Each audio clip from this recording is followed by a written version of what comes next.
Hello everyone, how are you? Here to let you know what happened on Friday Night SmackDown. It was the Christmas Eve special. They had 3 matches, but man, were they very good matches, folks. Charlotte Flair defended her SmackDown Women's Championship against Toni Storm. As soon as that bell rung, Toni started throwing uppercuts and punches and freaking elbow shots, forearms, rocking Charlotte Flair. Silly back, got her right in the corners, just started loading on those punches. Charlotte Flair got away, chopped a few times, and then as Toni was down on the bottom rope from the chop, Charlotte Flair choked her on the bottom rope. Then applied his scissors, submission hold, and then she applied a headlock with her legs. And as she did that, she drove Toni's face into the mat a few times, and she still had that submission hold locked in.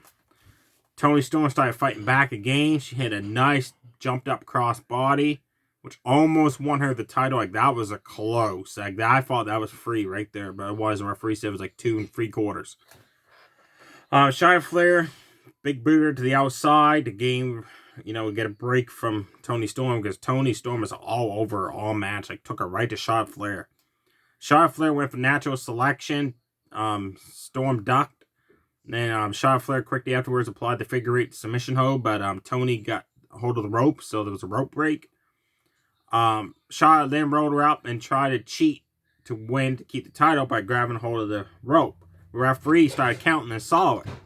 So the referee broke up, and then Toni rolled her over and almost won the match, but Charlotte kicked out. They both of them started exchanging pinfall attempts, one after the other. Like, one would get a 2 count, and then the other one would reverse in to get a 2 count on their own, the back and forth. Eventually, Charlotte Flair was able to get a free count to keep Toni Storm's shoulders down for the count of 3. So Charlotte Flair left as SmackDown Women's Champion. I was rooting for Toni Storm all match. I'm disappointed Charlotte Flair won it. I hope when Charlotte Flair does lose that title, it's to get to someone like Toni Storm or Chelsea Blackheart, Shayna Baszler, someone that's never held that SmackDown Women's Championship before. 6-man tag, Miracle on 34th Street Fight. The New Day, Drew McIntyre took on Riddick Moss and the Usos, your SmackDown Tag Team Champions, with Baron Corbin at ringside. It was a good match.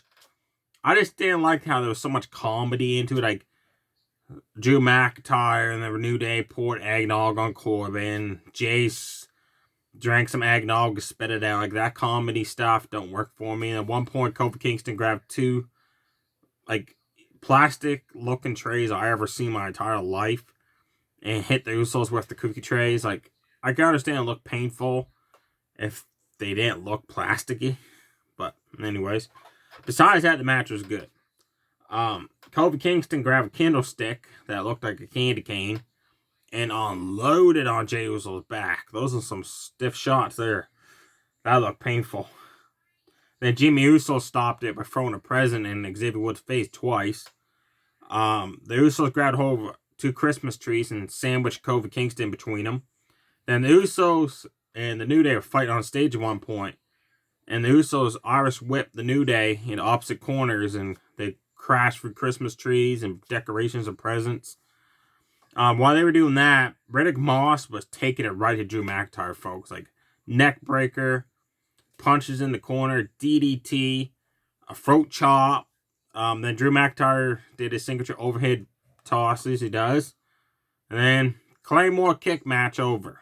New Day and McIntyre won. Drew McIntyre will face Riddick Moss next week on New Year's Day, Day 1, one-on-one. That should be a good match if Baron Corbin doesn't constantly keep getting involved.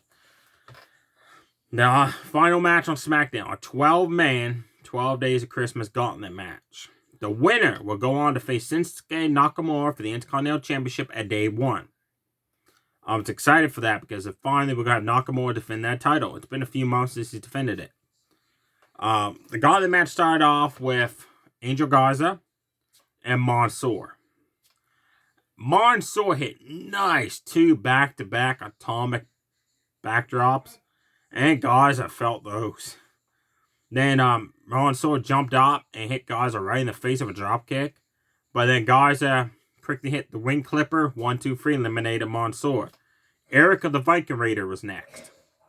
He ran out. And as soon as he got in the ring, he just leveled Garza. Just freaking kneed him right in the face and just floored him. Then Eric started pummeling away on Garza, punching away at him. At one point, Garza got Eric of the Viking Raiders outside the ring and did a top rope moonsault to the outside, but Eric caught him and then body slammed him onto the outside of the ring, and that looked painful. And Garza, man, you can see on the look on his face, he felt that impact. But he got Garza back in the ring and threw him into the turnbuckles. Then he ran to do double knees in the corner, but Garza moved out of the way, so Eric hit his knees on the turnbuckle. Then Garza big boot him in the face and hit the ring clipper for the 1-2-3 to eliminate Eric of the Viking Raiders. Next up was Shanky, the guy that's with Jinder Mahal. Shanky ran out and delivered one hell of a clothesline, folks. Like, that reminded me back of the days of JBL with that clothesline from hell he used to do. Like, he just freaking leveled Garza, just freaking floored him with that clothesline, and that was it. Garza was done for. 1-2-3, Shanky quickly eliminated him. But during our commentary, Nakamura and Rick Boogs was our commentary. You can see Rick Boogs' mouth. You can hear him mouth off the words, "Holy shit," when Shanky hit that clothesline when he ran into that ring. Like, that was impressive clothesline. Shanky then had to face Ivar of the Viking Raiders. Ivar got in. They exchanged blows and punches and kicks. That's about it. Ivar knocked down Shanky, hit the top rope splash for the 1-2-3. Next up was Sheamus to enter the match. Now, this match was good. Sheamus and Ivar, they put on one heck of a match, folks. Check that match out between those two in the Gauntlet match. Like, they just started throwing haymakers, and Ivar got the better of them and knocked Sheamus to the outside off the ring apron. At one point, he ran at Sheamus. Sheamus picked him up and scoop slammed him. That was cool. Then Sheamus ran at Ivar. Ivar jumped up and just freaking floored him with a splash, landing a huge shoulder tackle. Ivar climbed up on the top rope to do the top rope splash, but Sheamus got up, knocked him off the top rope, and then hit the bro kick for the 1-2-3.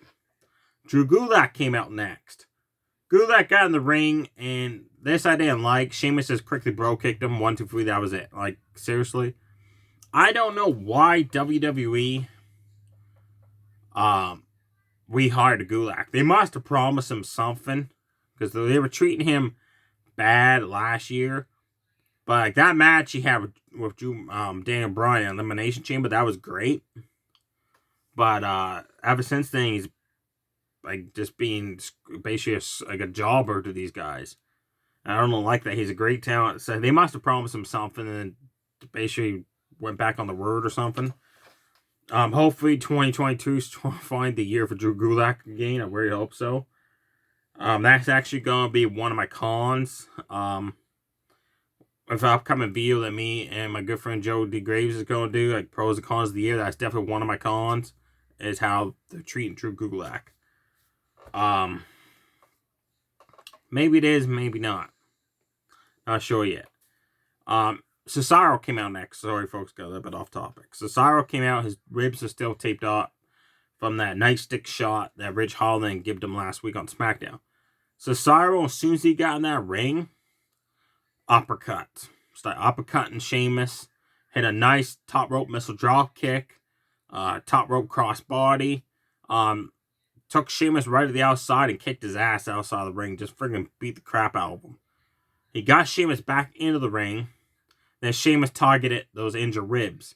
Like, he kneed him in the gut. Applied the abdominal stretch. And then started hitting elbows right on the hurt ribs. I lost count how many elbows he delivered to those ribs. Then Cesaro started fighting back again. He went for the swing. He was only able to do it a couple times. Then he had to let go because of his injured ribs. And then Ridge Holland jumped up on the ring apron to cause a distraction.